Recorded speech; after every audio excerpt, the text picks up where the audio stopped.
Everybody. Shucky. What's going on, people? How y'all doing? All is well. What's going on, Uncle Sean? All right, there we are. The good doctor. I'm gonna tell y'all right now. What you gonna tell us? Don't y'all do nothing to bother my brother tonight. This Thanksgiving. My sister, it's already started. I'm just on here right now because of contractual obligation. Otherwise, I'm taking my child, making an announcement public. I'm taking my child to South Beach because Run Tell That, I don't see me on Run Tell That. Oh, so I'm just going to say, we going on. I already had said it. We going on the South Beach. We going on the South Beach. What happened on Run Tell That? Maybe I had missed it. Maybe I had seen me. I had sent several clips, but I ain't had seen me. I had nothing to do with you. And I knew you was gonna say that. And I knew you was gonna say that. You are the president. You're responsible. I'm going to South Beach. I'm on here right now just to chill out. I'm going to South Beach, taking my child to South Beach. You gotta go through an arbitrator first. You gotta go through an arbitrator. Because if something happened, I had nothing to do. You and Chris set that up. That was you and Chris. Messy boo. Now, you told me that what was going to happen. So you are the president. You told me, so I relied on that. I detrimentally relied on that. Because I could have done the Christmas in Yamacraw if that was the case, because we had Christmas in Yamacraw tonight. So I was there with all of Keisha Gibson Carter and all with Lisa Miller Blakely. But we were right there. But instead, I never saw the clip. I haven't had time to even watch it. But I'll watch it tonight to see what you're talking about. Because you gave it to him. Whatever you gave to him, that's what he loaded. Like I said, not unless I had missed it. They were probably not in the order because I had sent it in the order, but that's fine. But again, we're going on the South Beach, you know. You know, Chris is overworked, so we'll find out. Chris does great work. Right. I don't blame him. I blame you. I never saw it. You the manager. That's no excuse. You think that's an excuse? That's not an excuse. I never saw it. I'm like Donald Trump. That don't apply. So people tell me, a lot of people say that the glove don't fit. You must have quit. A lot of people say that what Donald Trump say. Okay, how y'all doing tonight? Everything good in Houston? Okay, everything good on the west side over there, Jamal? Yeah, everything is fine. Everything is fine. Robert, he in Midtown, and Uncle Sean, he's in Midway, Georgia.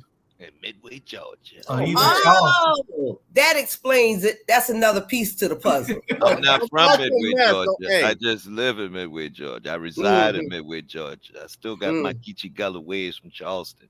Sean, you know the Harrises in Midway. Say again? The Harrises.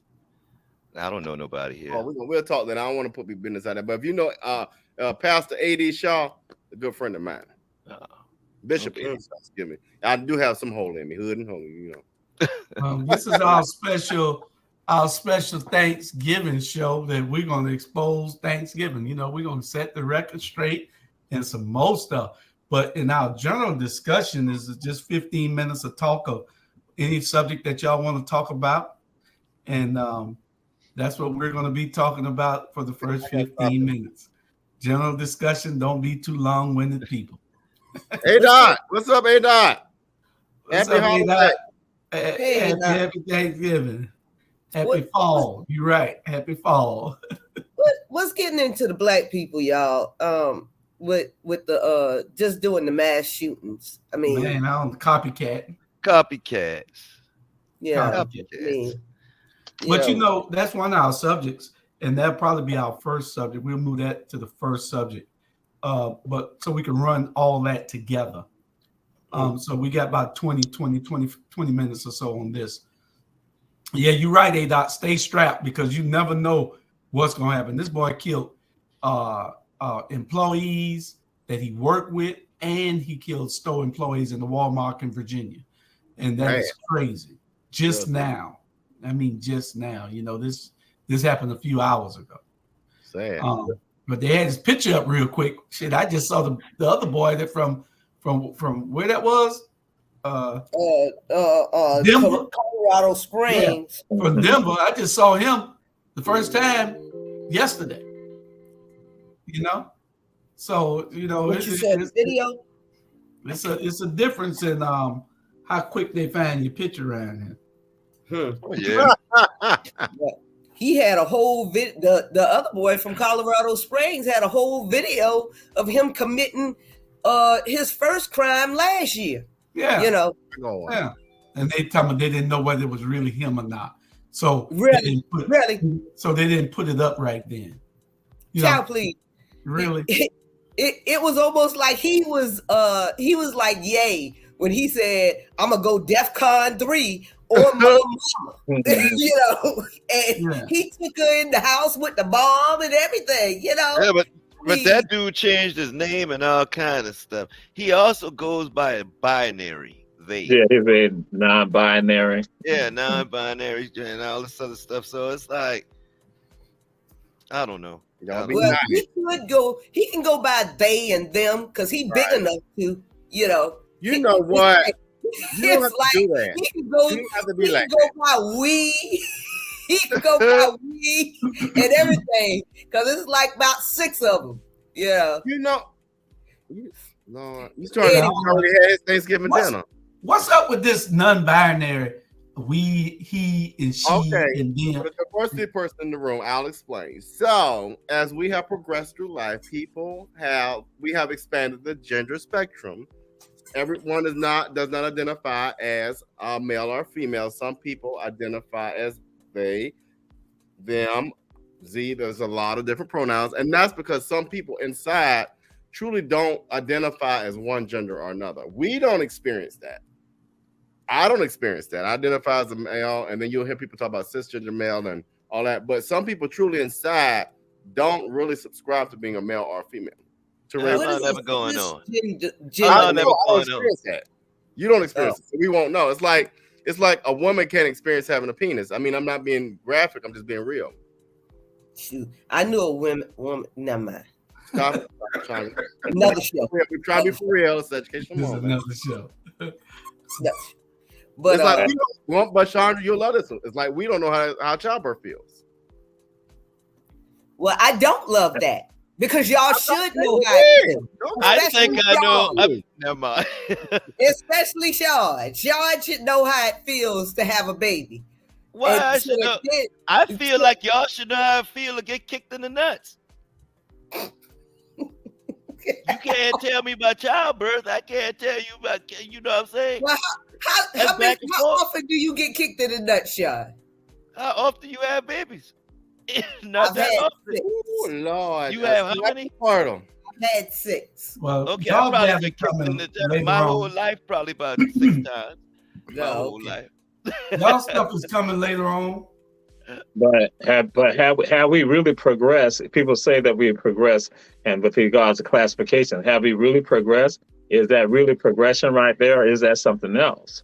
And so I think we need to contemplate that, and some of us are fearful to even go and contemplate that, because then when people now put that out there, then people get saying that you are hated, you feel with hate, feel with dislike, when there are people who go and question some of it, and that's a right for people to question with regards to that.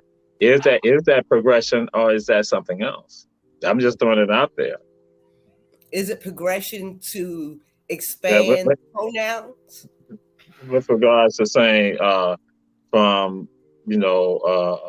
non-binary, with regards to the gender identification, like with regards to that.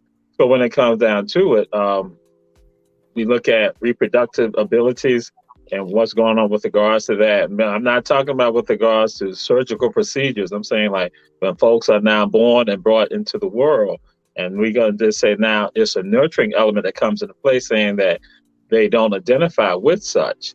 But then is that progression? And what are the origins? What brings that about?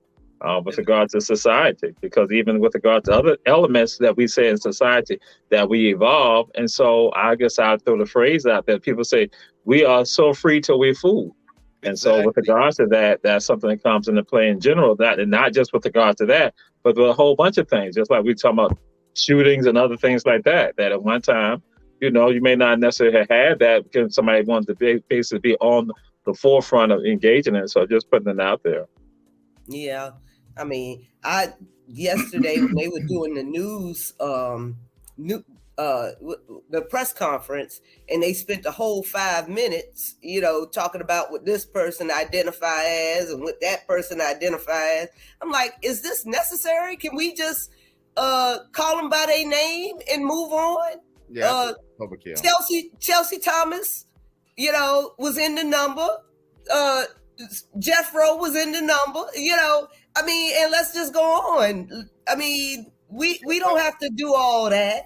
Y'all just doing too much. I think. Why do they have to call it gender if gender has a specific definition? I feel like if this is a mental, I don't want to call it nothing bad, whatever. But if this is something mentally going on, you feel or you mentally, gender is gender. Unless you've been born a hermaphrodite with 2 and all that other stuff, then you got a different, you know what I'm saying? But why they have to, why we, just like you say, are we progressing, or are we conforming? You know what I'm saying? It's like, sound like to me right now, like we, like almost like I have to accept this. Well, and I'll this is a much broader conversation. Well, the first thing we've got to realize is everything around us is a social construct. Everything is constructed. We construct meaning out of things. Why is this a computer or a laptop? Why is this a virtual show? Why is this a curtain?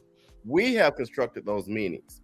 And so I think once we unpack that a little more, we start thinking about how we constructed male, female. Why is that? Am I really male because of this? So what defines a male? What defines being African American? What defines being female? What defines? So when we think about it in a broader framework, and that's a much deeper conversation, and you start unpacking social construction and context gets involved, it becomes really, really interesting. But I get y'all's point. But I will say that I don't think it's a mental piece. I do believe that I see Teray's point too, but I don't think it's a mental piece. I really believe that, for example, why do people have disabilities? Why are people born with certain things like cerebral palsy, so forth and so on. So when we start looking at it in a much broader way, it becomes a very interesting conversation. When you start talking they and them, then back in the days that used to be called schizophrenia. Now, when do we separate schizophrenia from gender? You know what I'm saying? Well, the only thing I can say about this is we're the only people on this planet that can't change nothing. Everybody else can do what they want to do, give themselves different names when they won't change the world. And we can't do nothing as Black people. We can't do nothing. And, so it is a little, I can't argue for nobody else when I can't get nothing done for myself. Yeah. Even Rachel, what was that girl's name? Rachel, whatever. She pulled off the biggest scam ever, at the NAACP when she said, I just feel Black, So I'm just going to adopt. Well, I have to give her this, though. She was blacker than some of the Black ones that we do have. Well, and Teray, let me position this question to you. I don't know about that. About like if you look on TikTok, there is a Caucasian female who is trying to portray herself as certain stereotypical African American behaviors and ways, and then you do have Caucasian folks that really identify or culturally what's the word? Culturally assimilate? Not assimilate, it's another word. But anyway, Trey, what are your thoughts around that and where are we going with that? Because I think we're in a dangerous territory where if I can be transgender or if I cannot identify as a gender, where we're going. I'm not going to identify as a race or an ethnicity. Exactly. So I can be what I want to be. Exactly. So what are your thoughts? Why can't I check the box? You right. Exactly. Right, when will it stop? When will it end? When will it end? I hope it ends at our then they start being able to label you. Well, damn. That's what my triplets. Yeah, you right though. Shoot. And I hope that it ends at us being able to just say, no, I want to be Jewish. Yeah. I'm not really Black. I'm white. Really. I'm not really Black. So don't label me as Black. I was raised around a lot of Jewish people and Caucasian people. I assimilate more with their culture. Yeah. So that's who I identify with. So, we give too much away we give too much power to people for nonsense. Teray, Robert asked you the question. What was your right? And we got a lot to raise. And I'll share this with you. I tell people I make it even simple, and this is a class I would teach called Universal Justice. And one of the things I tell them, I say, basically, you don't have to get into a lot of that if you just respect somebody's humanity. So like what Sean just said, you ain't got to get into something. If you're just going to say this is so and so and so and so, somebody say that I'll identify with, because sometimes those identifications, psychological, what's going on, has been tied to, I'm going to say, just system of oppression. This is what system of oppression do to people, and that's something globally impacting people. But then if you respect somebody's humanity, it's all good. And if you understand that your humanity is being respected, you don't sweat some of that. And so what we do, we're in a system that is absolutely horrible to all of us. And it causes us now to go, and my brother, Robert, you say, create these constructs that you now the guy going to do this right here. You ain't got to do that if you respect the person's humanity. Even the person might be if that African-American, if that male is effeminate and you respect their humanity, it's all good. If that female is, if they say it's a masculine way, if you respect the humanity, it's all good. But what we get caught up into that, again, this oppression in all of us. And now what happens is that one of the things is, I'm going to say, at least in the United States, if a Black person tries to go and say that they're Caucasian, guess what? They shutting them down at the door. Exactly. They like, that ain't even about to happen. So that's what I'm saying. But logically, that's what you got to go to, saying that. So then I can go and say that I'm Caucasian and y'all can't do nothing about it. Exactly. But then guess what? They'll stop that. On other things, that's okay. And I might say, nah, let's take it to the logical conclusion. Let's go all the way with regards to that.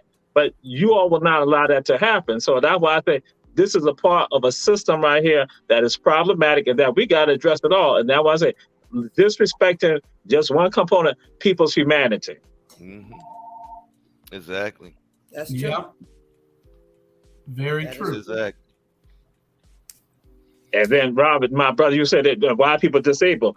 I am disabled. I have MS because y'all trying to kill me. That's why I got MS. That's why I realized y'all was poisoning us in Savannah. That's how I come up. One of the few black people, I should say, one of the black people most black people don't have MS. But why I gotta have MS? I'm like saying they trying to kill me, Lord. They trying to kill me. But thank God I'm an angel. Thank God I'm Cubano Americano. I ain't one of y'all. From Jenkins High School, the best high school in Savannah. Yeah, I was just a little set back by the sheriff when he went to calling all their names, and he was calling their names, and he called them, and then he said he, she, or he, him, something he was saying. And I'm wondering, what the hell are you doing all this for? You know, right. they died. These people are dead. Just call their names. We know whether they're male or female. That's right. That's right. You know? That's right. And it really bothered me to hear that they go to these lengths to protect somebody else's rights, but don't protect black rights. Mm-hmm. And it's just crazy. I know, people don't hate me because I defend myself, and I understand you were born one way. It doesn't matter how you feel. The American, I was born African American. They're not going to let me change my race to white on the application, and then they'll say I'm lying. And if you lie on the application, you can go to jail or not get the job. Exactly. So, it's just we don't get what we want. The Asians got what they want in 8 days for Asian hate crime bill. The LGBT community got what they want in 1 day. But the black people, we've been waiting 400 years to get what we need, and we still ain't got it. So, and I'm not jumping on any of those organizations. I'm just saying that we just need to advocate better and be more united in our fight and our advocacy, because we're not. So if you're not, they're not going to listen to you because they know you're divided. And I want to throw something out real quick, Julius, is that one of the things that when I saw one of the videos of some transgender person talking about how people are not respecting their humanity, going after them, and how the politicians need to be addressed about all of that. And I'm sitting there looking at it. I'm like saying, but y'all elected them to office. Yeah. These very politicians that you say who not standing up, you all had. So I'm going to say this right. It's not just heterosexuals who are the ones voting, putting these people into office. It's not. Guess what? All of them also, in particular, I'm going to say Caucasians, have elected these people to office, engaging in the racism with regard to politics. So I'm sitting there like saying, wait a minute. So what you're supposed to do, you're supposed to distract me right now and make me go and say, oh, these politicians. I'm like saying, who did you all vote for? Who did you vote for? Who did you vote for? Regardless of how you identify with yourself, who did you vote for when you went in there and voted? Because if you're a Caucasian, more than likely, you voted for a Caucasian person and did not vote for the African American who was probably more progressive. That's just the numbers just going through that out there. So I'm like saying, hey, so when you all did not go and vote. So I'm like saying, what you all better be doing is listening to black folks. Once again, I'm not going to get off that horse at all. You all need to listen to black folks, because black folks have an understanding, because we have seen the disparities and the trauma that occurs when you elect people to office who ain't got no good in them for you. Yes. So, but then y'all gonna come to me and I'm looking at y'all like, okay, when are y'all gonna vote for people that got your best interest as opposed to people who look like you, based on that racial construct? Mm-hmm. That's correct. Very correct. I mean, you have to determine when you go to vote, am I racist, or am I, do I want to vote for what benefits me at the end of the day? And if you know that there's a certain party that is notorious for not supporting your rights as a gay person, or your rights as a African American person or whatever, why are you, trying to be on that team? People like pain. A lot of people like pain. But that's probably it on this subject. We've been on it 25 minutes. I want to just tell everybody, share. I don't know. I got on all my co-hosts this week about sharing. The heads should be down every 2 or 3 minutes sharing. And it with people, I see Robert shared it with over 100 people I see. But share the program. And y'all out there who are watching, you can see our numbers are up. I mean, we get 700-800 people watch this show here a week. But what I'm saying is our numbers should be in the thousands if you share it with all your friends. Share the program. I'm talking to everybody, even the people who are watching. Share the program. We get we're providing this information for our community so that everybody can see what we're doing.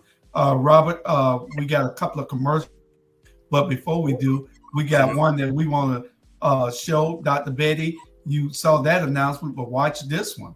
Oh, here we go. Special announcement. Y'all better tell everybody.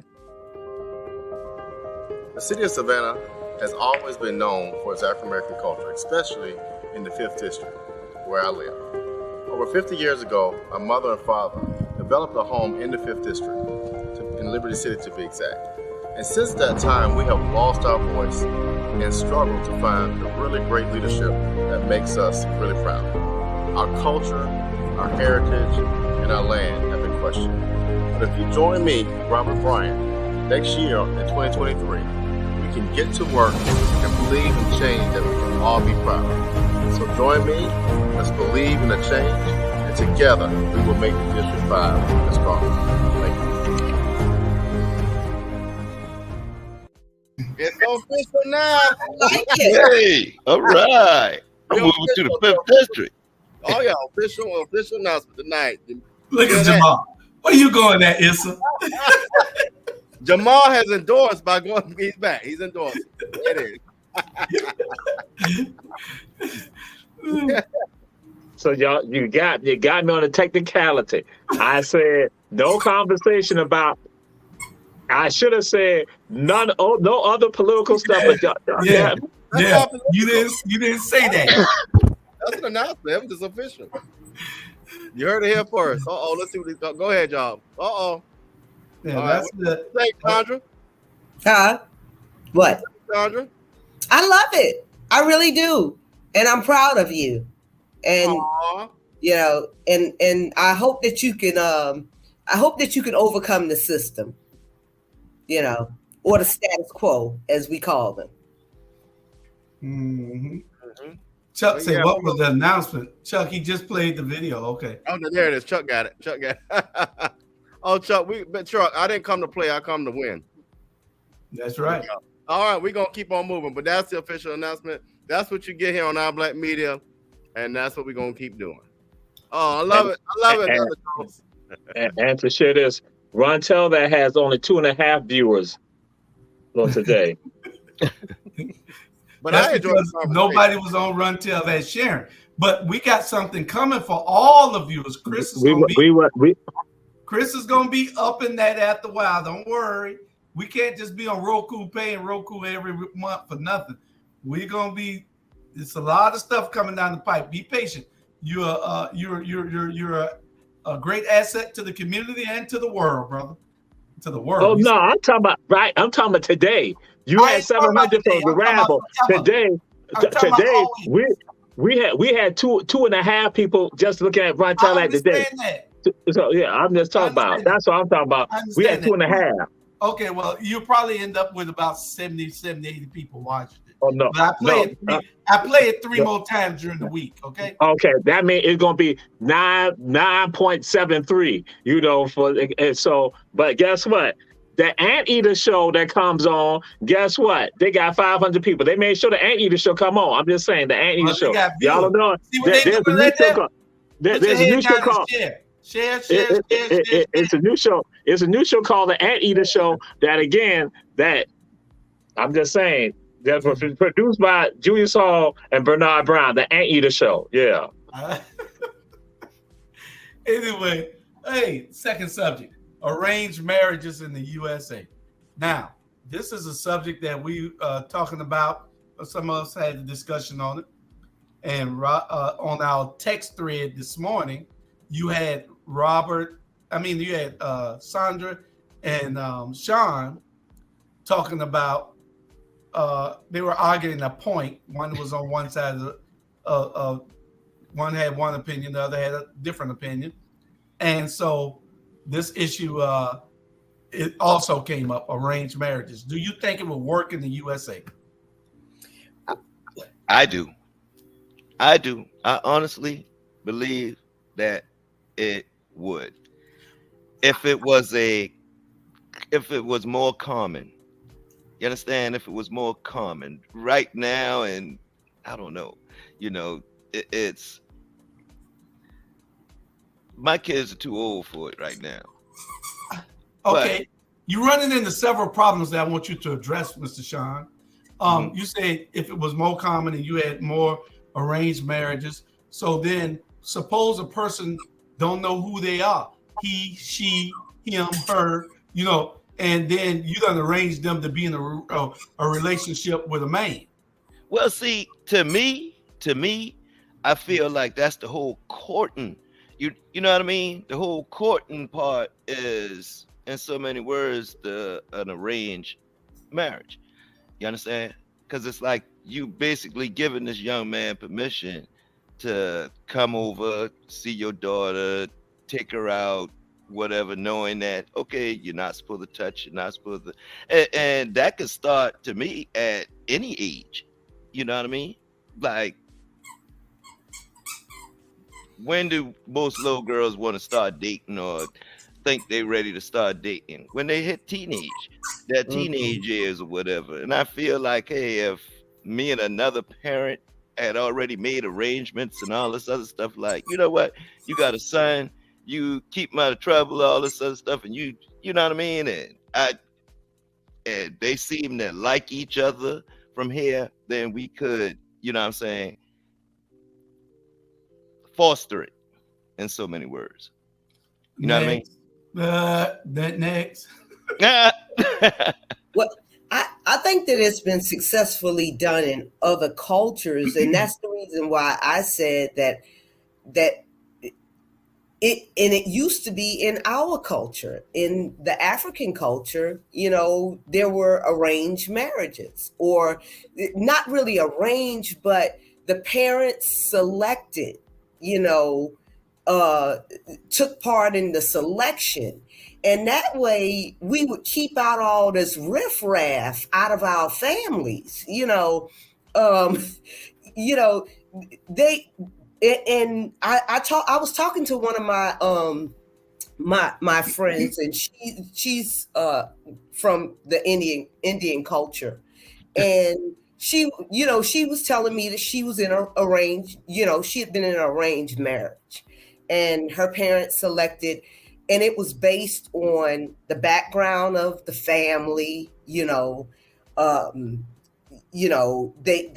saw the temperament of the boy, and all of this, so, and because they wanted to give her the best opportunities going forward in life, and for their lineage to go on, you're not going to pick somebody half, not, right. You're not going to pick a simpleton for your child. So what age do you what age do you think is right for you to award your daughter to this young man? It's not awarding. You're in the courting process. Exactly. Of it all. You're not awarding him anything. You and your husband are in the courting process. So you're vetting the family that you would like your child to marry into. But suppose she looked like she got these big old glasses on, got buck teeth, and got pointed ears, and you trying to get him to marry Blair Underwood. Get her to marry Blair Underwood. Blair ain't gonna like that. But Julius, We saw some of your. We saw your pictures. Y'all want your cake and you want to eat yourself. You and Sean want your cake and you want to eat it too. Look, you want to have all these rights, gay rights, and everything else, but you don't want that child to have a right to marry who they want. You want to pick the right. You want to pick the child's husband and the child's wife. But are we saying that they can't grow to love that person? Exactly. Oh, now you want to manufacture love. You want to manufacture love now. Oh, Lord have mercy. My daughter, literally yesterday, after we talked in the group discussion, my youngest daughter told me, she said, "Oh my goodness, Daddy, me and my friends were just discussing this, and I agree with you, Daddy. It would make it so much easier," she said. She said it would make her so much easier. I mean, so how old is she? She's 18. Okay, tell her I got an 18-year-old boy for her. We're gonna arrange the marriage. And see, that's what I'm saying. But it can't just be any old body. It's a whole thought process behind it. It's a whole. It can't be just any old body. If I'm from a good family, you from a good family. My son marry your daughter. 18, they're 18. We gonna promise them to each other. They can start courting. And they get married after college? Yes. That is what you're saying? After college,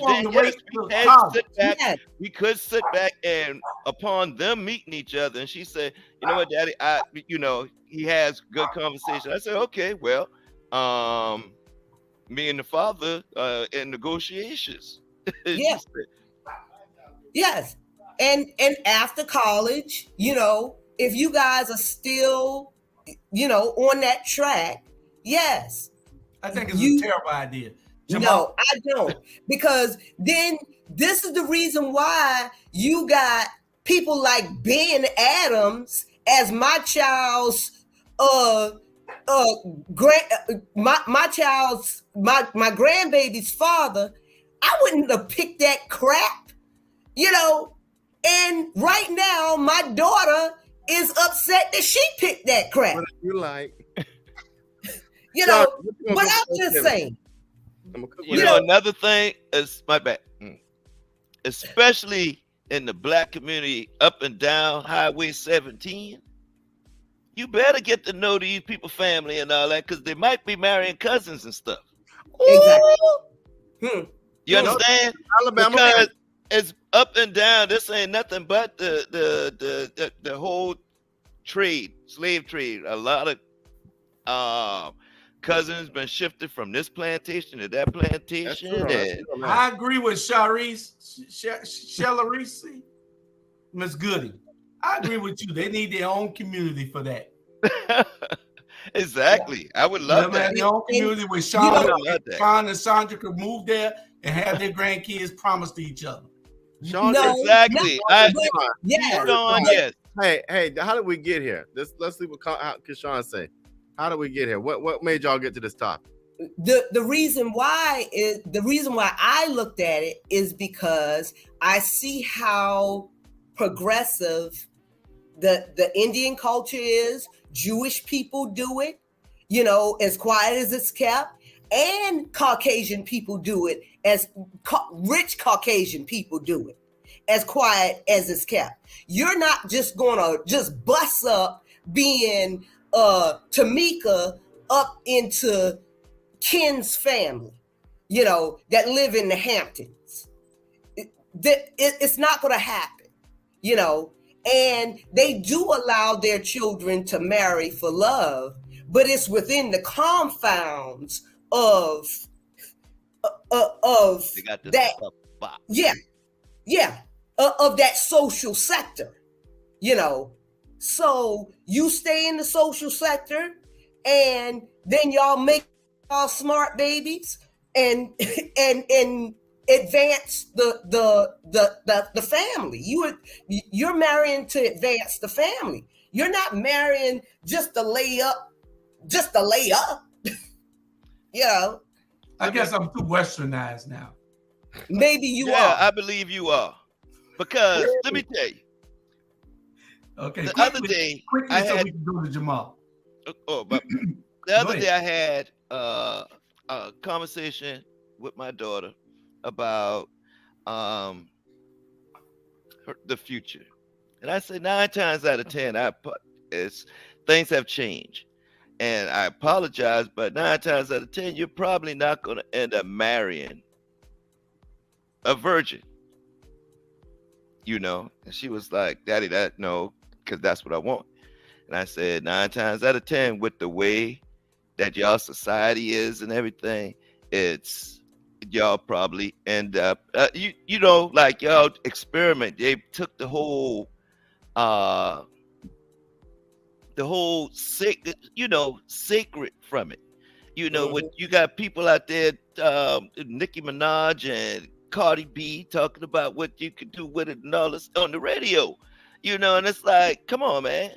They losing respect for the jewel. Well, until we change that, it's going to be a problem. What you had, Jamal? I was going to share this. Now, when it comes to incest, cousins marrying, that's not incest.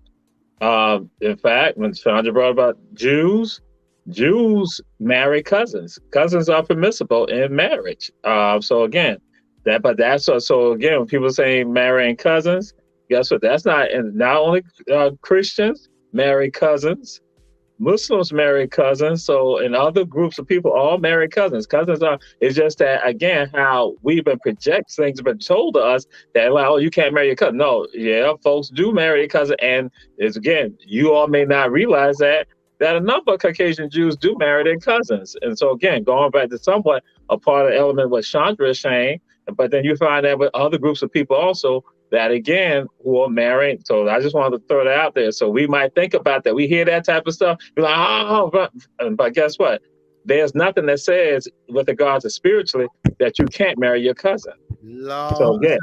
Uncle Sean, they got some people, let's say Queen Elizabeth married her cousin. I believe that. And you got some people in this country marrying their sisters. And brother, that's incest now. You trying to go to Effingham County, Taggart Ridge. We ain't talking about Taggart Ridge now, even though they went to Tompkins. But again, I'm just gonna say they went to Effingham County.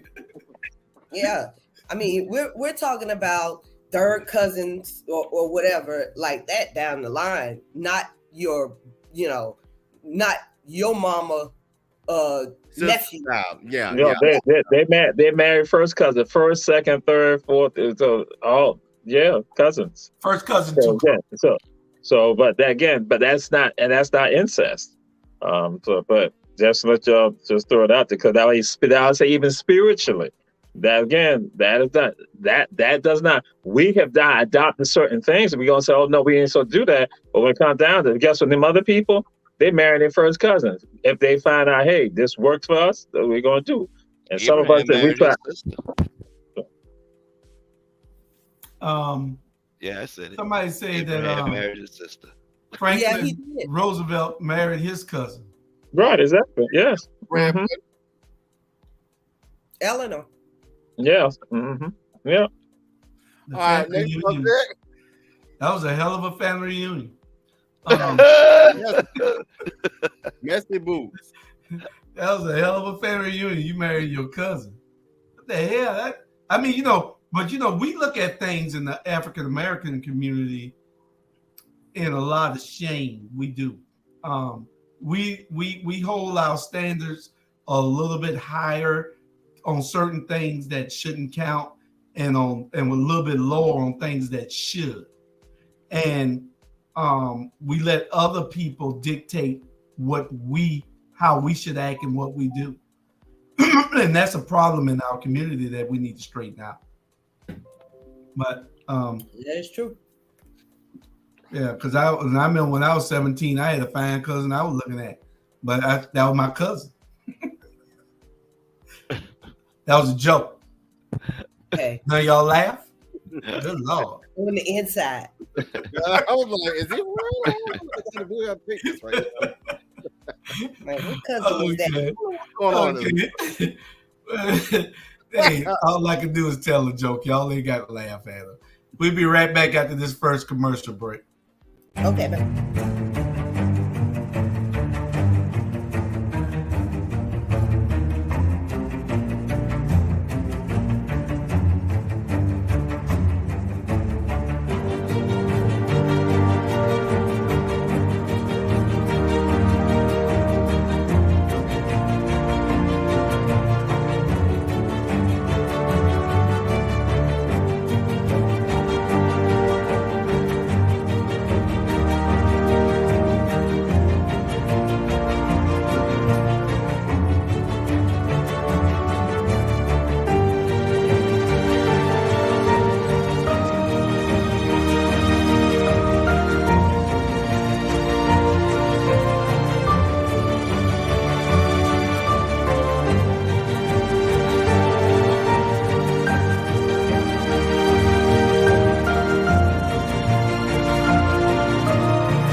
Oh, shucking. All right. We're back. We have to still implant all these commercials in it so we can get ready for the big time. So y'all will probably see on a 2-hour show, you'll probably see 4 commercials. On an hour show, you'll probably see 2. So that's coming. We got to get Jamal and Runtel that acclimated to doing it also. And on the 57-minute show, they show 5 commercials on the 57-minute show. Runtel that. I'm just letting you know, especially Giovanna. We're going to check Runtel that out. Chris, Jamal Torre has problems with the show from today, so we're going to see what the problem was. I love Chris. I love Two Benji. That's my boy. I'm just saying, I'm directing at the president. Yeah. I'm talking the president. The president. It's a diversion technique, though. It's a great diversion technique. Yeah. That's why I don't fall for it. Okay. We got, I don't know where. Follow the money. Follow the money. We got next. Where's Sean at? Sean, you need to come on. Here. Sean, you was up. I'm here. I'm here. Yeah, you can't go nowhere. I was trying to. Well, okay. I'm listening. I'm here. Okay, you got. We finna set the record straight. Sandra on last week said, Sandra, you need to get off that phone. Whoever you're talking to. Sandra on last week said it's in your contract. No phone. It's right here. Let me unmute myself. What you say again? Julius Hall? It's in your contract. No phones on set. Now, last week, Sandra, we had a discussion this morning, and in the discussion, Sandra claimed that Uncle Sean set women back 125 years to 1801, somewhere 1797 or something like that. She said, so, Uncle Sean, I wasn't here, so I went back and looked at it, and you was kind of rough.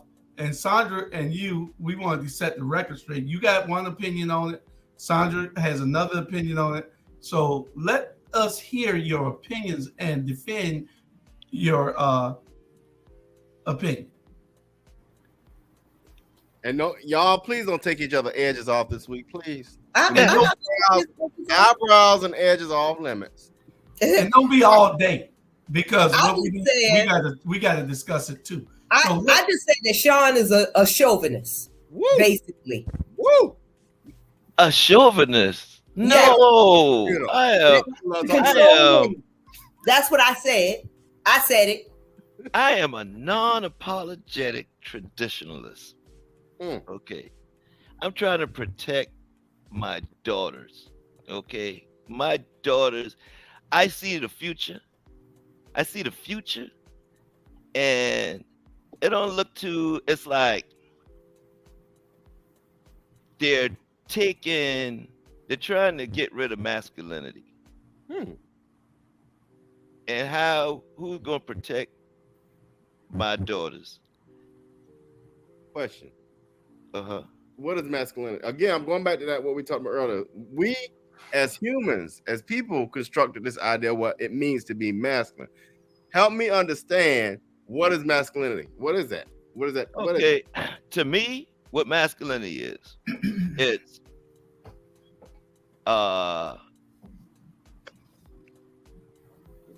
recognizing your power, recognizing your strength. Okay, recognizing that male strength, recognizing the fact that I'm a male. You understand? Right? There was the bad thing about it is my daughter tries to correct me when she tells me about this young man on her cheer team that approached her, like, hey, I want to fight type attitude. And that hurts me for the fact that this is a young man.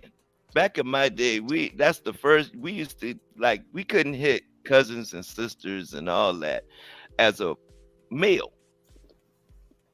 It was, you don't hit a female. We would get out behind to up. But he might identify as a female himself. And that is the problem. Earlier. No, I did not defend him earlier. I like this. I like this. I never defended that. And that's what I'm saying. It's like when we are sitting there, my daughter the other day said, and they thought it was cool. She was like, oh no, he's bisexual, so I can still date him. What do you want to date somebody that's bisexual for? Okay. You understand what I'm saying? It's like, give me 1 minute. We want to put so much attention on that, but we don't put attention on adultery. Oh, okay. That's what I'm saying. And I'm just saying. I feel like it all needs to tighten back up. Well, one of the worst things that ever happened, in my opinion, was the cell phone. It made it easy to cheat. Baby. I couldn't stand when the cell phone came out. Why? Because at one point in time, all the phone calls came to one place, and everybody knew when that phone rang, and everybody had a chance to answer it. And when we was eating dinner, guess what? Nobody answered the phone. Sure. That phone could ring, and you know better than to answer that phone. Now you got kids. My daughter almost has a permanent crook in her neck from looking down at her phone all the time. I can beat out here and beat him. He's not a male. He might not be a male chauvinist, but androthron. Yeah, well, I mean, he tiptoes too close to that line of saying women need to be shut up, be barefoot. No, I never say that. My grandmama had one arm, and I never met none of my granddaddies. My grandmama had one arm, and I never met any of my grandfathers. I understand that now. So, woman raised me and beat my all the time. Yeah. So, you understand? You's a bad little lad. That's why. But I feel like women, from last week, you were saying that, women should not have the option of doing with their bodies what they want. Yeah, I did say that part too. I did say that. And I'm not.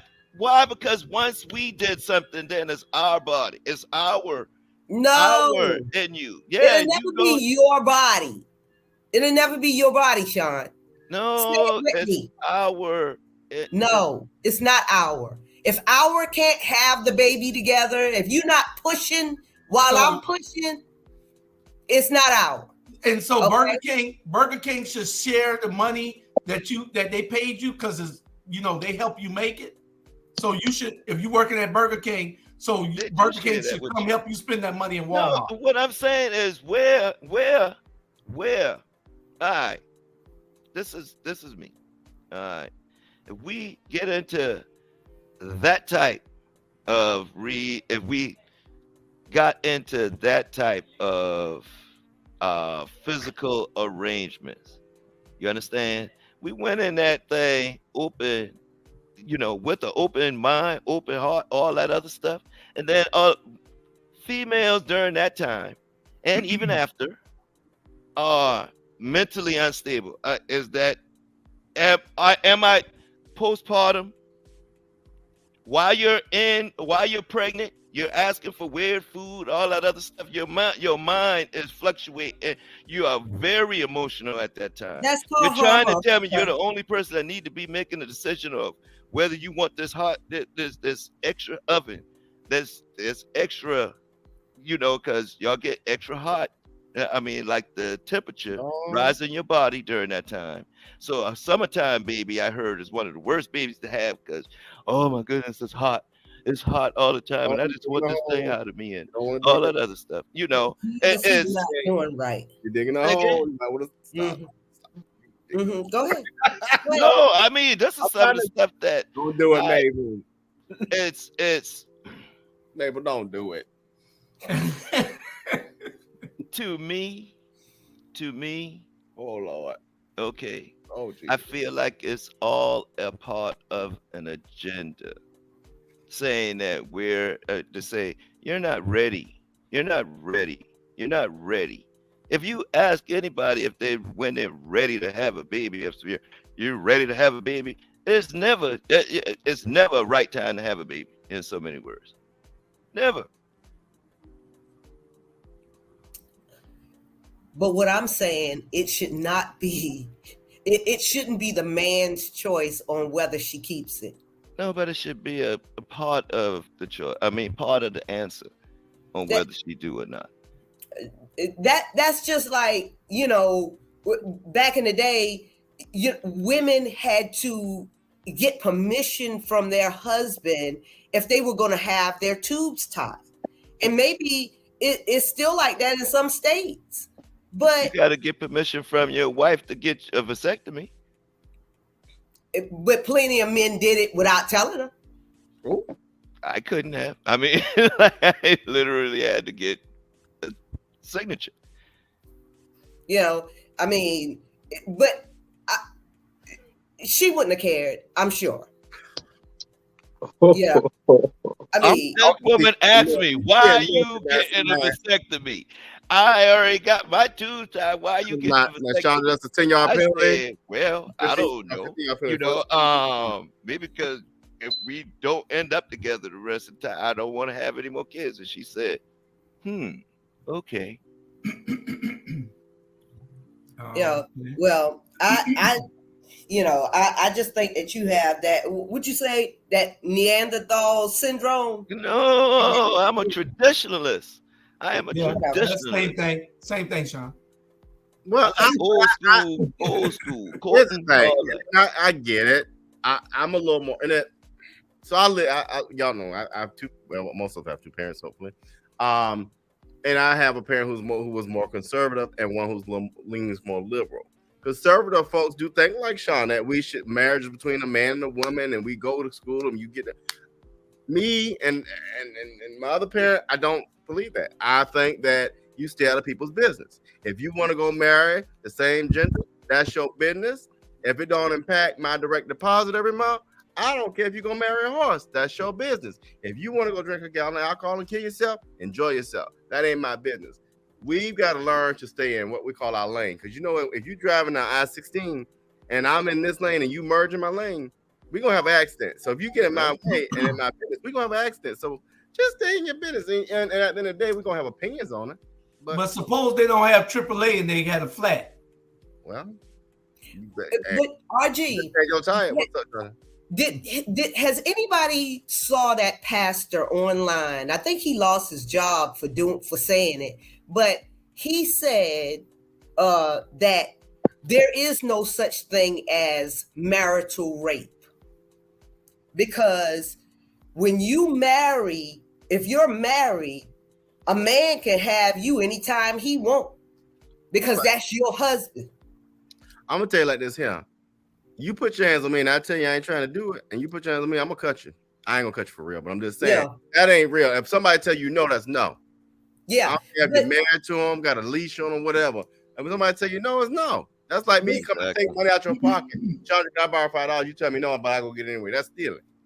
Yeah, but see, that's that traditional thinking though. That's what traditional thinking gets us, because back in 1801, women were possessions, and they had no rights. So whenever master or husband came home and said, this is what we doing, this is what we did, and that's why so many women went without orgasms, some of them still without orgasms to this day, because the pleasure is on the man. You can't have Nettie, not now, not ever. Exactly. You know, I mean, so, I mean, come, and that's where a lot of these conservative thoughts take us, especially the male conservative thoughts. So, but when it's just out there, then we get the disrespectful stuff like Lil Nas X and his type of foolery that's out there and all that, which, you know, I don't agree with that. And I feel like that freedom of expression and freedom of speech type thing is what brings us to that type of stuff. You understand what I'm saying? That's disrespectful. John, but we have constructed as humans what's right and wrong. Guess what? Back in the day, in the colonial days, men wore heels. They did. We have, like, I'll use marijuana as an example. And wigs. Let me use marijuana as an example. We have, in our mind, allowed people to tell us that marijuana is bad. You want to know why? Because marijuana is bad because it competed with cotton back in the day. And no white men weren't about to let you take impact their economics. So guess what? Let's make it bad. Why does it matter if a man wears a dress? Or better yet, why does it matter if a man wears pink? That means he's less masculine. So it goes back to my question. What is masculine? We can't define what is masculine because it was socially constructed. If you want to, I mean, and again, we put everything has got to be structured in a box. And that's just the way life is. You got, there's a black and there's a white. And you got to live in the gray a lot of times because there's no right and there's really no wrong. If you really think about it, there's really no left or right. There is what we made it as. So why is this a Christmas tree? It's because somebody said it was a Christmas tree. Why don't we use a azalea bush instead of a Christmas tree? See what I'm saying? So we constructed these realities and they're not really real. Well, let me answer something, comment on that. I like pink. I wear pink a lot. I'm as masculine as you gonna get. I wear pink a lot. It's a great color. I don't wear, you know, I wear, you know, whatever color fits me because it brings out my color. Pink, orange, all those colors bring my color out. Yellow. But suppose getting back a little bit on what you all are talking about. I don't want to identify as being 60. I'm identifying as being 16 now.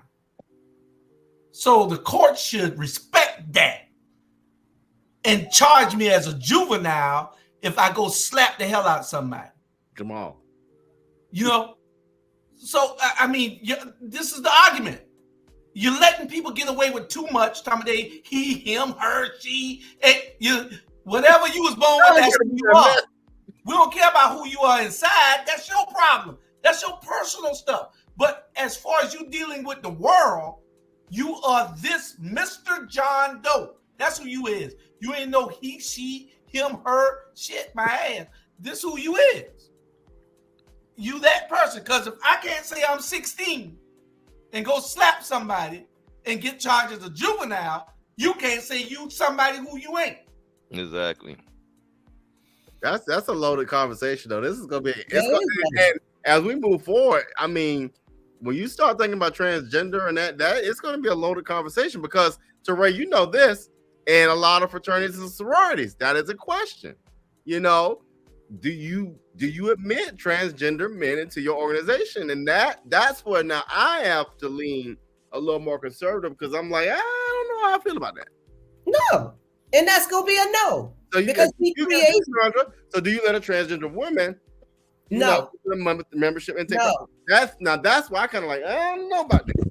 No, because it was our organization was created for Black educated women from birth, cisgender women, whatever. Don't be women. Y'all be respectful. Women. So I don't know what they doing out there these days, but it is as long as I'm on any boards with Alpha Kappa Alpha Sorority Incorporated, that won't be a thing. We'll shift them over to the alphas. Why you gotta be like that? See, Terrell appreciate that you talking about his organization like that. I mean, Alpha Phi Delta. I mean, hey, that's fine. I got confused. Yeah, I mean, whatever. Okay. Let them. Have y'all set the record straight? Create your own sect, and and do you, boo, but not the D9. Don't do the D9. So y'all set the record straight. We have set the record straight, right? Yes. That horse is beaten. You gotta let him read the comment. You don't never leave it up there long enough. Let him read. Because it brings up Sean's comment. I'm gonna tell you something right now. First of all, you ain't got no business putting your hands on nobody in the first place. But you bad enough to put your hands on somebody, you bad enough to get hit back. Gender or no gender. Exactly. You bad enough to hit me. I'm a bad enough to hit you back, and you can't. I'm at an age now that I ain't gonna probably hit you back. But in my younger days, I don't care if you was a horse. You hit me if you want to. I probably got a beat when I got home. I know I did. I mean, Sandra, you satisfied with Uncle Sean's yes, we can do Christmas dinner now without me jumping off the table. To the cookout. Okay, because I want to make sure that y'all are all right. We got before we get to our last subject, we got Joke of the Week. Charlie Brown was supposed to be here to deliver the Joke of the Week, but he left it on me, so I will give the Joke of the Week. I'm not real good at these good jokes. I'm just great at them. Now, who left? Where Robert go went up to tell my joke that the world going hit? He don't want to be embarrassed with you, so we'll stand by you though. Okay. Here's a joke of the week. A priest was driving down the road when he comes across a pig lying dead in the road. So he sees this big old wild pig lying dead in the road. He got to drive around, so he stopped. He said, let me call the police and contact them, let them know that it's a pig in the road dead, blocking the highway. So he calls the police department, and the desk sergeant answers, and the desk sergeant says, oh, you a priest? He said, yes, I'm a priest. He said, oh, did you give the pig his last rites? The priest said, no. I thought I had informed his next of kin first. Get it? Cool. The cops. Got it. The pig and the pigs and the. Oh, you're gonna be in trouble. Okay. Okay. That was joke of the week. Sean, you got next week's joke of the week since you're a comedian. All right. All right. I should have gave it to you this week, but that Coney joke just now. You should have left that off. Okay, we got about 40 minutes, and we're going to talk about what? Oh, and this is the heated subject, our main subject, and it is, I'm glad you asked. What's on your table tomorrow, Jamal? What's on your table, Jamal and Sandra? What's on your table, Uncle Sean and Rob? What's on your table? Tell us what's on your table tomorrow. We got all kinds of stuff from this. So, do we want the history part first? Do we want Fannie Lou Hamer first? We want Sandra X first? We want to tell the history of where Thanksgiving comes from. This is why I gave this subject so much time, because we could have a conversation. Black people, we want to celebrate everybody's holiday. Exactly. Everybody's holiday, but I don't see that MLK Day. Exactly. I don't see none of the festivities for what it is in February. Black History Month. Right.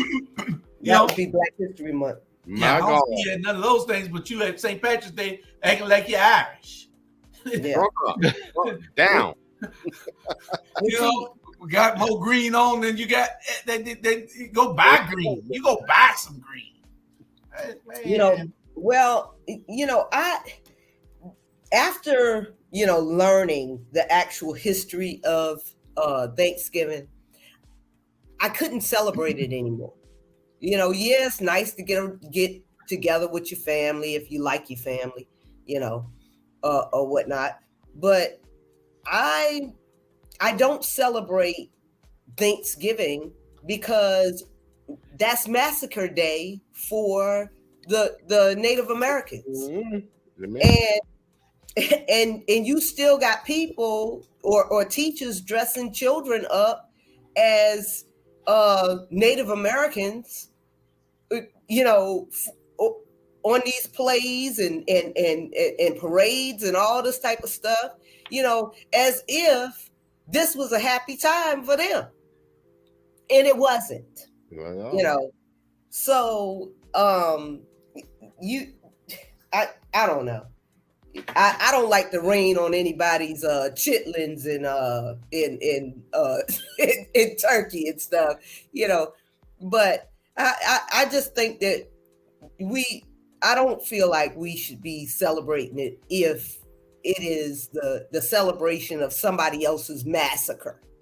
The colonizers massacred thousands of Native Americans. And then they had a feast. The same way they used to come to had the picnics while they was lynching us. I mean, they do a lot around food, don't they?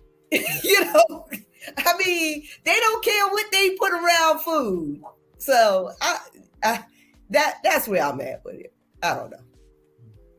Well, Uncle Sean is drinking Coke tonight. That's good.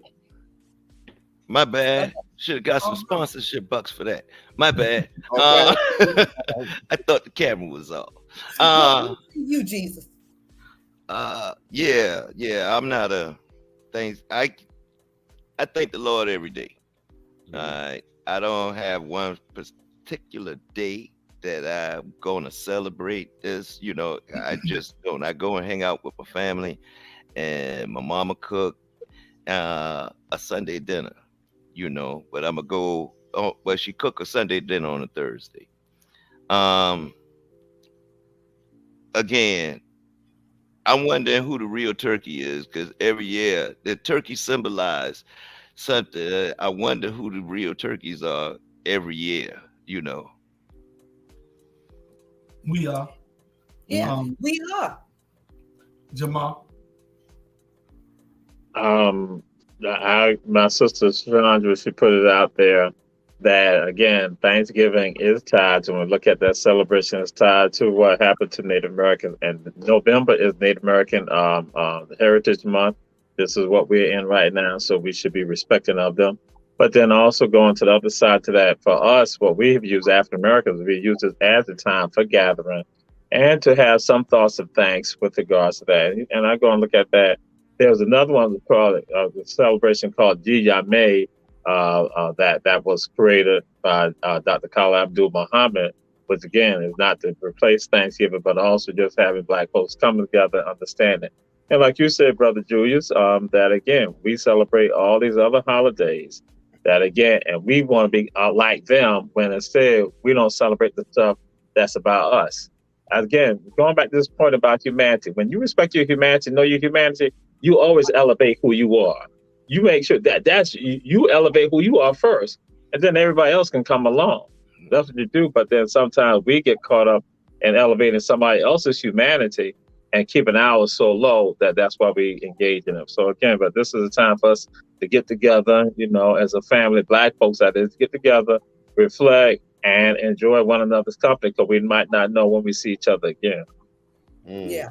But I don't think that we should be pressured. I hate this capitalist society that makes people feel pressured, to run out, spend $300 on one day of a meal, as if, fried chicken, just simple fried chicken and a couple of sides just won't do. I mean, me and my son, shoot, we having spaghetti tomorrow. I mean, whatever I wake up feeling like I want to cook, that's what's going to be eaten in my house tomorrow, because I don't feel like I have to be pressured to go out and buy turkey, ham, dressing, all of this type of foolishness. That dry ass turkey. Every year. Oh my goodness. And then the other thing I don't feel like I have to do anymore is be around people that I don't like. And truth be told, I don't like everybody in my family, Wow. So, I mean, and if some of them are looking, that's why I'm not in Savannah. Right? Oh, Lord, don't do it, man. I don't like everybody in my family, and I like to protect my peace these days. You ain't getting no birthday. And if I'm honestly afraid to go home.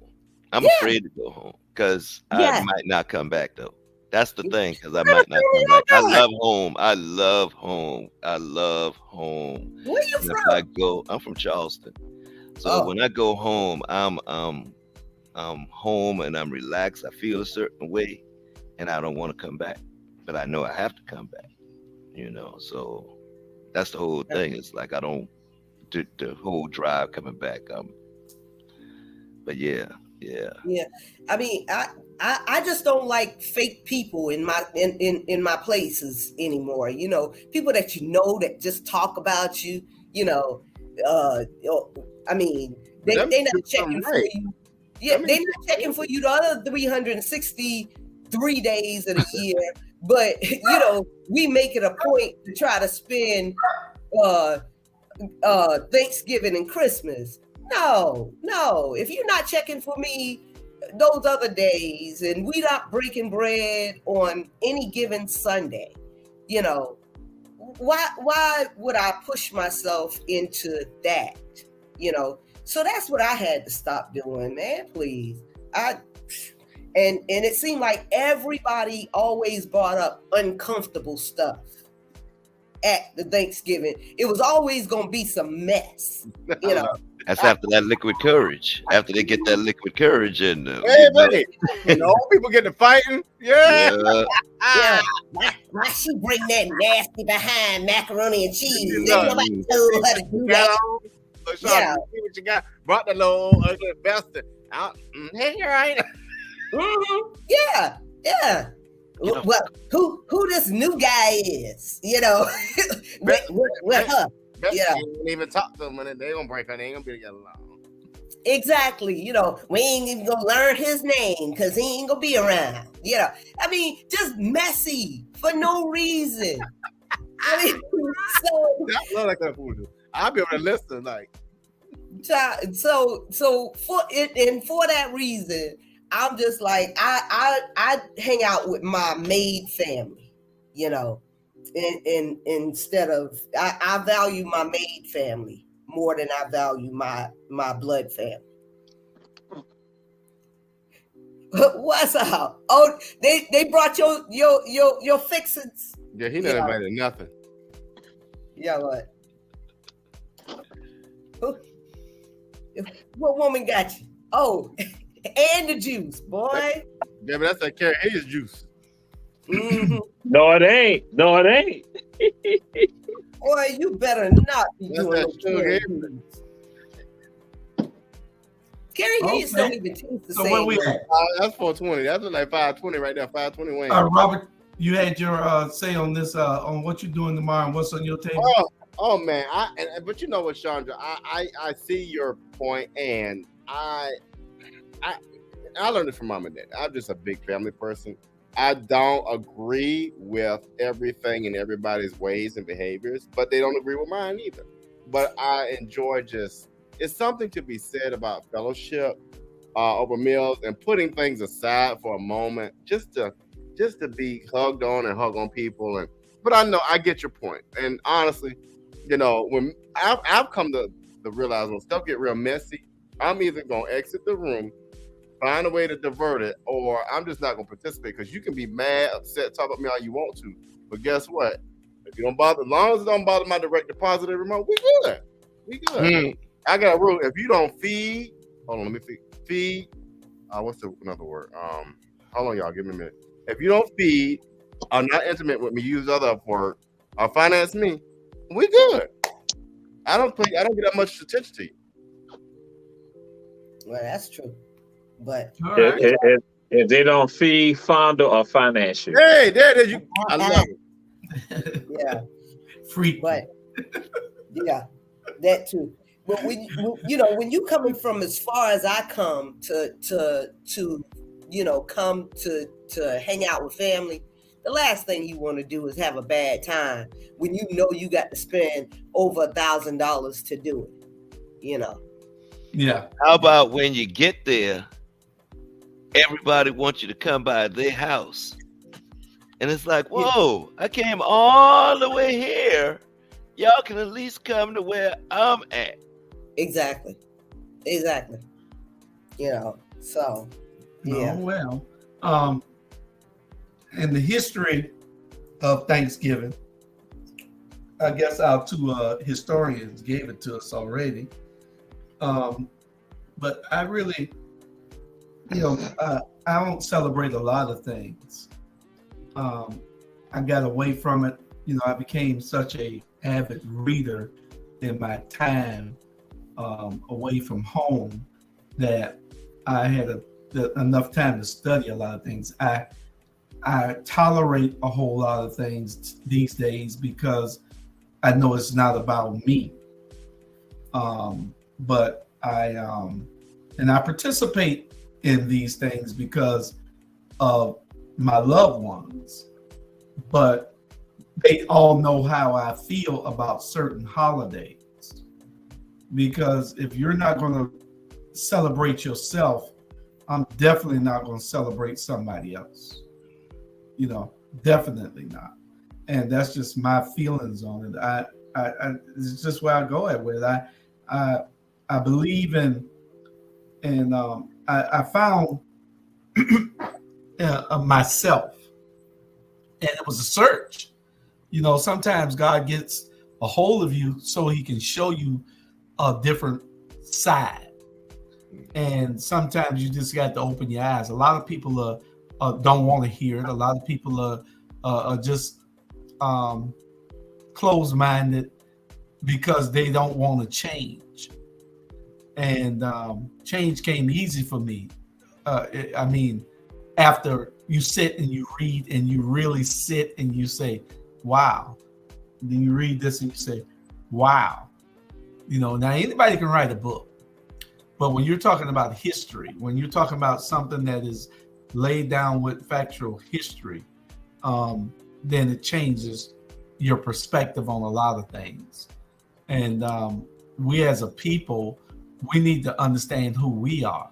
Our problem, somebody called me the other day, I don't know who it was, I can't remember right now, but they were talking about, it might have been a family member, saying, why can't we get together and buy something and build something and do this? I say, because we're not united, we don't trust each other. Every time we get in something together, everybody thinks that the other one is going to beat them or some kind of scheme. Back then they didn't have paperwork to keep everybody in check. They didn't have the cross checks with 3 or 4 people signing the checks. One person was in charge and he probably took the money. But this today, is different. And so you can get insured for all this stuff. So we got to come together to understand that we got to pool our dollars. The only reason that we're suffering and we're in the sunken pit that we're in as a community is because we don't pool our monies to do things that is necessary to build our community. So we're going to always be marginalized. We're always going to be underserved until we realize that we can serve our damn self. Mm-hmm. Jamal, I see you looking. Oh, I was just looking. I was just thinking I was going to ask a question like, when can I go and sample some of my macaroni? Because so Stand you right now. Tomorrow. You gonna sample it where? Oh, in my house. Oh, you cooking macaroni? No, somebody done cook for him, child. Oh. He got macaroni and greens. Y'all some messy. Well, ain't nothing being cooked over here. Nothing. What? Tanya ain't cooked for you? We're going to the game. Oh. What game? Jack, Southern and Grambling. Oh, okay. So that's where we'll be at. So it wasn't no sense in cooking and leaving it in the house. Nobody's gonna eat it. Nobody live it but us. True. So what's next? So anybody else got anything to say about what's on your table tomorrow? Ooh. You like beets? I don't eat beets. I don't eat pork. So those are some things I had a friend call me from Atlanta asking about, can I get him 2 buckets of chitlins? What? I said, I wouldn't even swipe my card to buy no pork. If y'all go to dinner with me now, y'all know I'm not buying y'all pork if y'all order. If you order some pork, you pay for it yourself. So if we go out to eat pizza and I want a slice of pepperoni pizza, you better buy it yourself. You better get beef. You better get a beef pizza. I just think that's bad. That's bad. You taking away my choice. I'm giving you a choice. Wow. You can let me pay for it. You can let me pay for it if you order the right thing, or you can pay for it if you order the wrong thing. Yeah. I mean, I happen not to like those beef sausages that you like so much, but I'll pay for them for you. Yeah. They don't taste that good to me. I ain't seen you pay for them yet. Robert, his slick self, he ate 2 days in a row, but he didn't pay. He didn't pay for neither day, and his meal both days cost more than mine. So right, you see how nasty, dude. And okay. Right, I'm about to say that is just that. I was gonna say that's uncouthful behavior. That you don't go and do something for someone and they're gonna throw it up and then publicly doing it. That's just absolutely uncouthful. That's just like how Run Tell that was not shown tonight. It was uncouthful. Yes. Listen. Tell him necessary. Robert, I wasn't doing nothing. He just, when the girl brought the bill, he turned his head. So I had to take it. I wasn't doing nothing for him.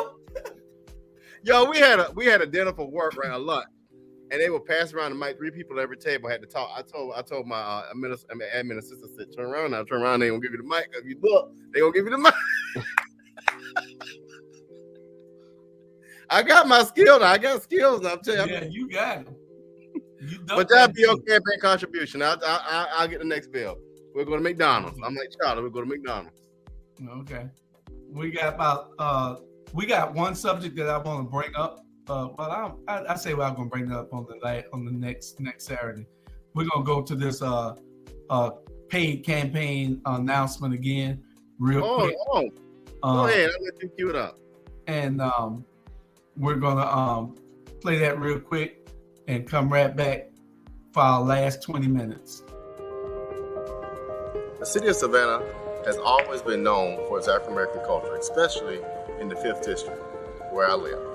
Over 50 years ago, my mother and father developed a home in the 5th District, in Liberty City to be exact. And since that time, we have lost our voice and struggled to find the really great leadership that makes us really proud. Our culture, our heritage, and our land have been questioned. But if you join me, Robert Bryant, next year in 2023, we can get to work and believe in change that we can all be proud of. So join me, let's believe in a change, and together we will make the District 5 stronger. Thank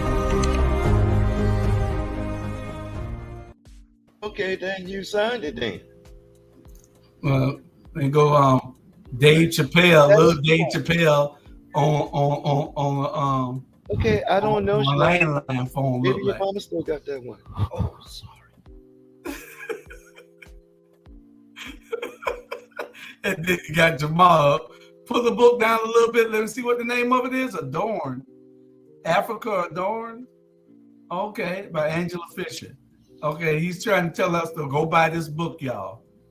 That's what he's really saying. No, he's trying to hide from the Shabazz. Oh, you so messy. What you mean, Sean Fannie Lou Hamer? What do you ever so mean? Jamal don't want me to tell the story. It's time. Hey, it's Thanksgiving. It's messy time. It's messy time. All I got to tell you is when you start going out knocking door to door, don't be surprised if you see one Jamal, on the other side of the street with somebody else's size in their home. Jamal already bought a T-shirt. Okay. Jamal already bought a T-shirt. He might have bought your T-shirt, but he gonna have their size. Okay, so play with it now. Because he liked that fish that was swimming last night. Officer, we need detail out here. We need detail. If you said Jamal Trey, shoot first. Ask questions later. Yeah, he liked that fish that was so fresh it was swimming last night.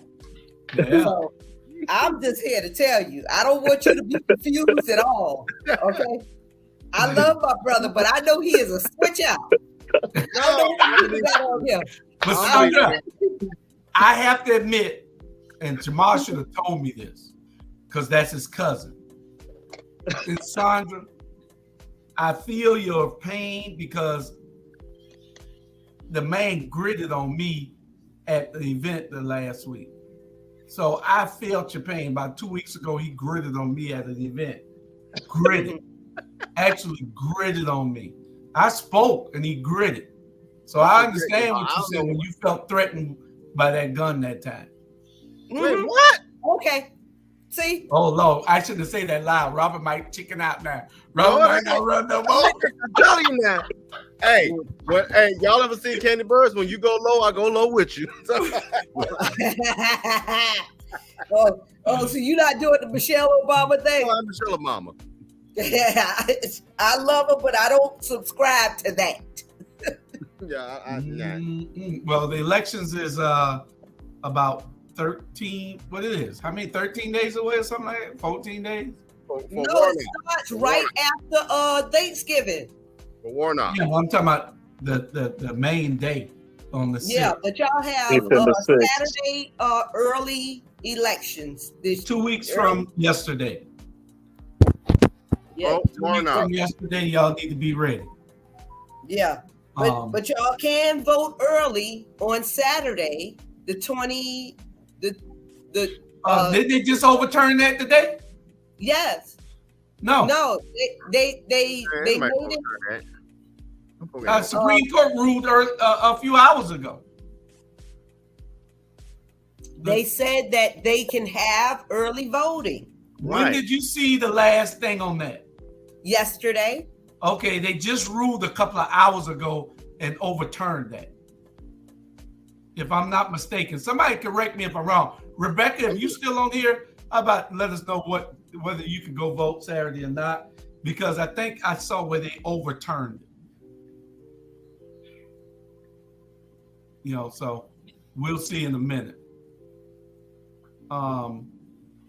Robert, okay, say Georgia Supreme Court upholds Saturday voting in U.S. runoff. Hello, thank you. Okay, so they upheld. Yeah, that was Okay. Yeah. Okay. But the way it was reading on WTOC was that they shot down the challenge. So what they shot down was the challenge to the challenge. Right. Yeah. Okay. So don't so shaking your head like I can't read. I know what I saw. Well, I know what I saw. You know, sometimes I just let you have it until after the show. I have to, you know, just I make it clear to you after the show, but I don't be wanting to embarrass you on well, your I show. appreciate that. I appreciate you doing that. Hey, Ivan say fish swimming last night, swimming in a fishbowl. Robert, you got see how long I leave it up? Leave it up at least 4 seconds so the people can read it. He's just gonna go up on everybody tonight. Didn't play run tell that at all. Went off. Hey, listen. Hey, they're gonna call Jamal and say, Jamal, what was that? What was that tonight? You know, Jamal, I don't know, Yusef. I don't know. That's right. I don't know. I don't know. I don't know. I ain't had nothing to do with it, but here go the numbers. Bam. Hey, let me tell y'all something. You know, I am a Warnock supporter. I am.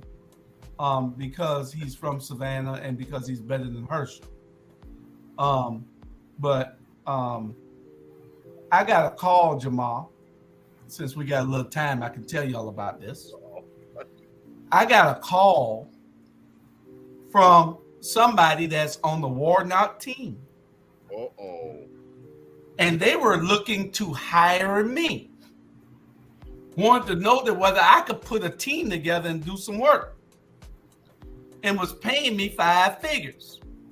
Whoa. Okay. I said, okay, since I'm supporting him, maybe I can do it. I said, I don't like getting in this late, but okay. I get a call back the next day from this guy. No, let me tell you this part first. Well, it all coincides. I get a call back from this person, and he says that it looks like the mayor of Savannah is going to take that contract from us and hire a pastor that was on his campaign to do the work. Wow. I promise you. That's what they said. Jamal Trey said, I need you to defend this. If you're going to speak Jamal, you ain't heard the good part yet, Jamal. Jamal, hear the good part. This person that called me worked national campaigns. Don't even live in the state of Georgia and knows me. Don't even live in the state of Georgia, but called me. Don't live in the state of Georgia.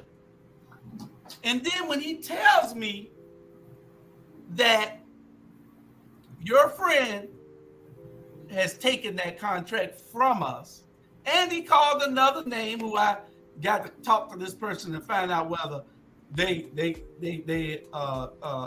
cross me also, because I don't deal with people that cross me. Oh no. So I'll call him and find out a sitting senator. But anyway, we'll find out what the deal is on that. See, because everybody want me, but nobody want to pay me. But they'll pay WTOC, but they'll pay WJCL and WSAV and Fox. They'll pay all the radio station, Cumulus and all the rest of them. But they'll pay for the bulletin boards and they'll pay for everything that needs to be done. But you go over to the campaign sign graveyard right now. You got 1,000 Warnock signs sitting in the graveyard, which should be on the street. Yep. 1,000 of them. I got pictures of them in my phone. 1,000 of them sitting in the graveyard because they done paid somebody that don't know how to do the job. Done paid somebody that don't go back and complete the job. You know, you got to pay for quality. I'm not free no more. That's right. I'm not free. Stop discounting yourself. That's correct. That's what I tell people. I don't discount myself. That's correct. Got to do it. But anyway, I just thought I'd let you know that your brother, your line brother, I guess he felt like he was taking food off my table.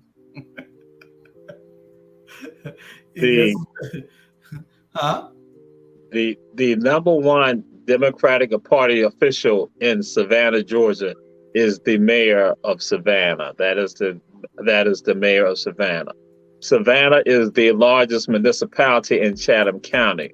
So with that being said, that's why the mayor is the one that now has the contract. That's the reason why, Julius Hall. One correction. Hold on. The number one Democrat in the city of Savannah in Chatham County is D.J. Graham, the chair of DCCDC. That's the only thing I want to correct y'all on.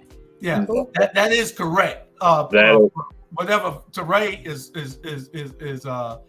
pointing out is some information that's just hypothetical. He's not number one because he brings nobody with him. We're gonna show him that he's not number one in a couple of months. He is number one. He is the top Democratic official in Savannah, Georgia, and that is the mayor of Savannah. He's numero uno.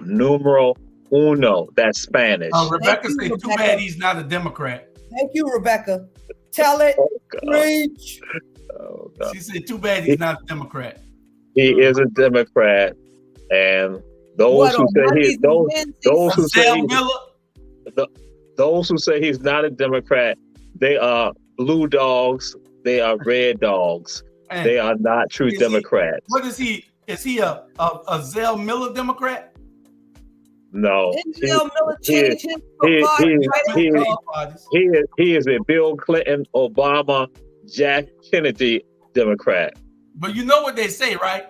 When Buddy Carter resigns, Buddy Carter say he's doing 2 terms, this one and the next one, and then they say Van supposed to take his place and run as a Republican. That's a lie. That's a rumor. That's a lie. That's the unsubstantiated rumor created by our black media. No, I heard that on the street. That again. I heard that on the street. You cannot say that if that is not true. That you cannot say that was created here. I heard that somewhere on the street. I'm telling you, misinformation. As the head representative of our black media, that I heard that on the street. I did not create that. What street did you hear it on? Joe Turner Boulevard? On MLK Joe Turner Boulevard. And Joe Turner Boulevard. It was blasphemy. I heard it on MLK Boulevard. Okay. That's right. And that's the MLK Boulevard that's down in Tatumville, because MLK Boulevard goes into Tatumville also. So it was in Tatumville. Down by people in the 5th district. People in the 5th district. All right now. No, we're not. All right. I'm over here. He's in the GI lingo. What's that? Number 10. My prize. What's that? Ivan, tell us what that is. Okay, I don't know. I don't get it. Me either. Nobody know what the GI lingo is. No. Ivan, please tell us what the GI lingo is. Number 10 means, he's no good. Okay, he's no good. Well, people don't agree with you, Jamal. Well, it's because biased people, just like at Fox News, they have their group of people. Our black media, the Rabble, has their group of people also who are not willing to be decent human beings. We tell it like it is. You make your own opinion. They are so mean, so hateful, so harsh, so evil that I've tried to figure out, how do they live with themselves? How do they live with themselves? Talk about Van like that. Exactly. I cannot. I am here to protect the mayor and the charter. You Dietrich Leggett Jr. Well, he didn't say alderwoman. So Teray's going to endorse number 68 for mayor, me for 5th. Oh, I can't say the other people. We appreciate your endorsement. You should call him.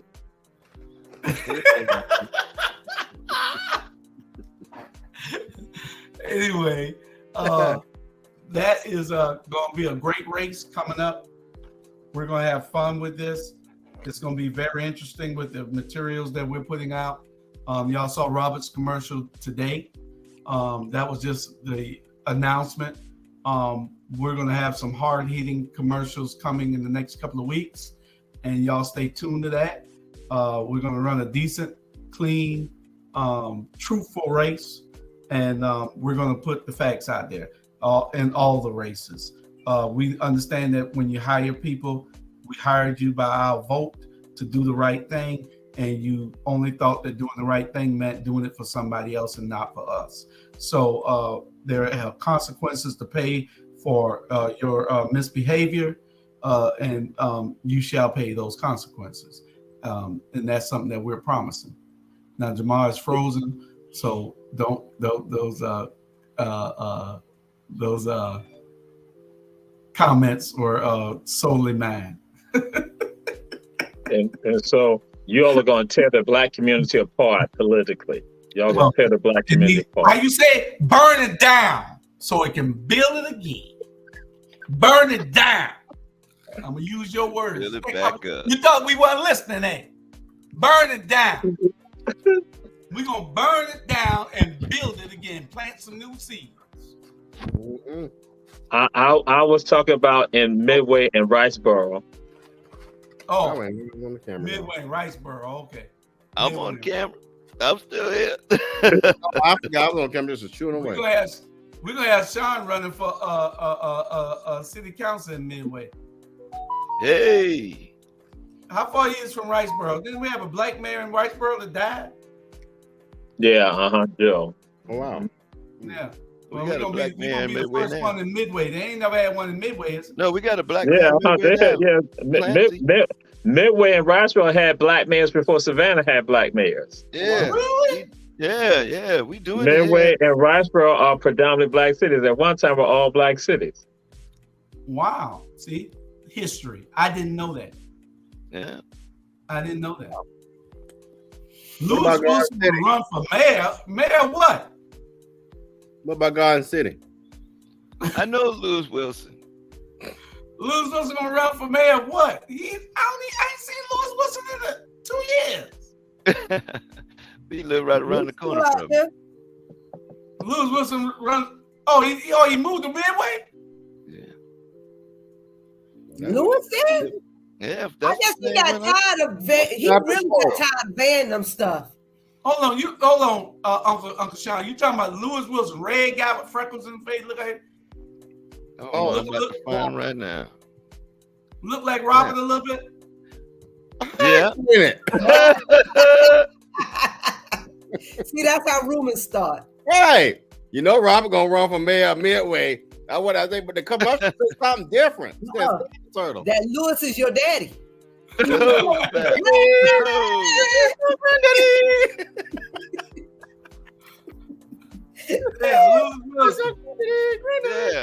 we setting up a chess game together. We about to play some chess. That sounds like it. What kind of car you drive? A little green Mercury? I have no idea. I know he lives around the corner from me. They just blocked his road to his house, and he's been fighting that one pretty strong. Oh, that's Lewis Wilson. Yeah. That is Lewis. Hey, he fighting the city. That's Lewis. That's Lewis. Well, no, he's fighting the resident this time. It's a resident that decided, you know what, I'm shutting this road down. It's an easeway, and it's like right there by his house. So he's like, oh, okay. No. Yeah. Rebecca said he's running for mayor of Midway. Okay. All right. Wow. But I know, wow, that's crazy because I know Clancy too. You know, and me and him wow, that's going to be a hard one. Yeah, Lewis just ran here in Savannah the last 10 years. 10 times. And that's so my first cousin. So Sean Brown, you're gonna understand what's gonna be happening. You and Clancy or you and Wilson. She was joking. Okay, I was about to say, Rebecca, man, you stop it. All right, Rebecca, I love it. All right. Messy night. Debate of the night. One more debate. Can cranberry sauce or homemade cranberry sauce, yeah. That's the only way to get cranberry sauce is in the can. Where else you get cranberry sauce from? That's what Rob said. Like, huh? You make cranberry sauce. How? Right. Out of cranberries. You know what? When the last time you seen a cranberry? Y'all are too black. Like she live on Martha's Vineyard. I make homemade cranberry sauce every year, and they love it. You got cranberries? Yes, I do. Okay, we're gonna have to do an exchange. She shop at Whole Foods. Oh, okay. See. Yeah, you make your cranberry sauce, people. Get cranberries and make cranberry sauce. What do you do? Just sit there and boil that down? You boil it down, right? And puree it on or whatever. You don't have to put nothing on it. Well, you put I put oranges in it. You have to take the seeds out, correct? Oh, do they have seeds? I never had seeds in it. No. And what they have in it is this stuff called pectin. And pectin is what gives it its gel. Right. Pectin, that comes, right. Yeah, but if you eat it homemade, you'll never want that can ever again. Black people, don't open up the can no more. So, yeah. Okay. Yeah. Well, there ain't even no debate. We're gonna eat whatever they put on the table, except pork. No chitlins.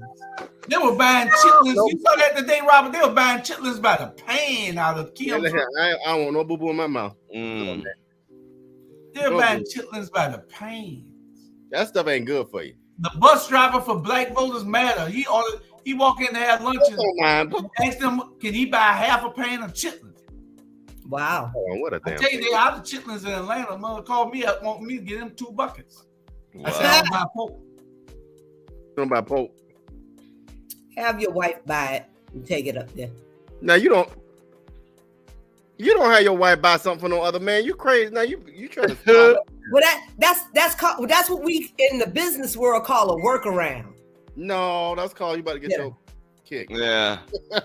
That's called a workaround. You know, when you just refuse to do it, but you need somebody else to. I mean, you don't want to be, you don't want to jump off your principle. You know. So. We do a workaround. Well, anyway, people. Any last thoughts?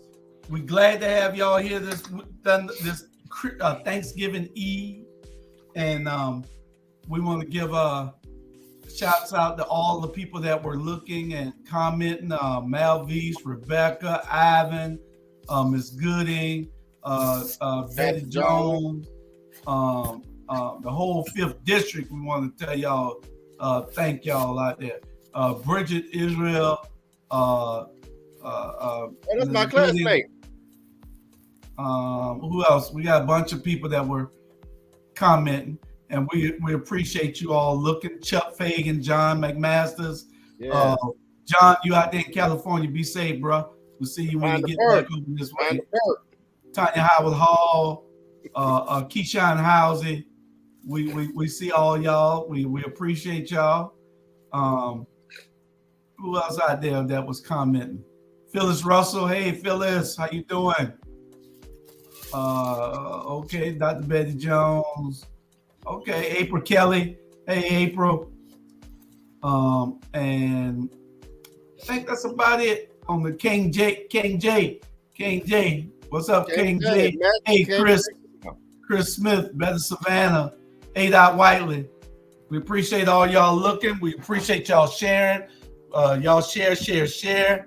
Y'all know we'll be here every Wednesday that we can be here. Tomorrow's shows will be all reruns because of Thanksgiving. Y'all go watch y'all some football and play y'all some and eat y'all some turkey. And we'll see y'all on Friday, Saturday, Sunday. And Friday we might be off too because everybody off on Friday too. Yeah, I think we're gonna be off Saturday. Yeah, Saturday we off also. So we'll see you on Sunday and Monday. And I'm going to check on that video.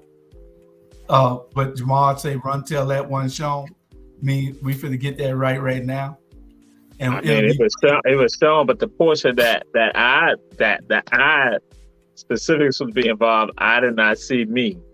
I may have missed it, but that was so. I hold the president responsible. The same president who was trying to slander. I'll take the responsibility. Our mayor. I'll call Chris and see whether he could get whether we could get that right for you, so we can play it again tomorrow. And I was not slandering your mayor. Your mayor is some garbage. Anyway. Whoa.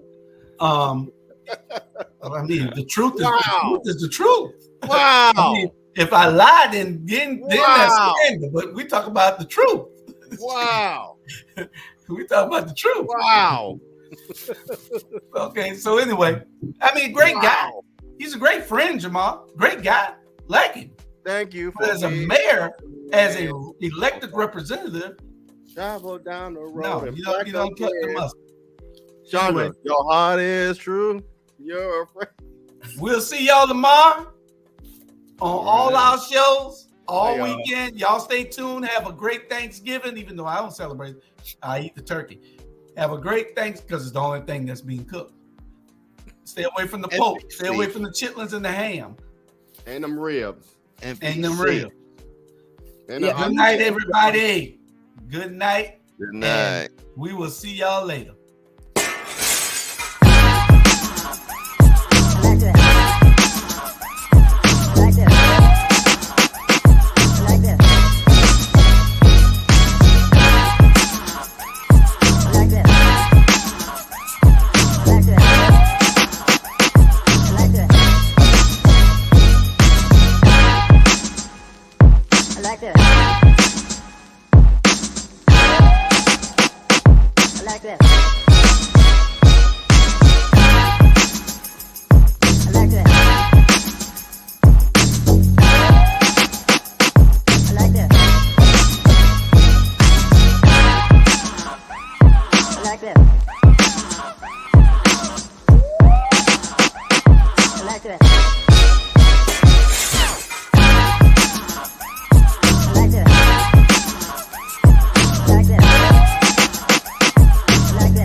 I like that.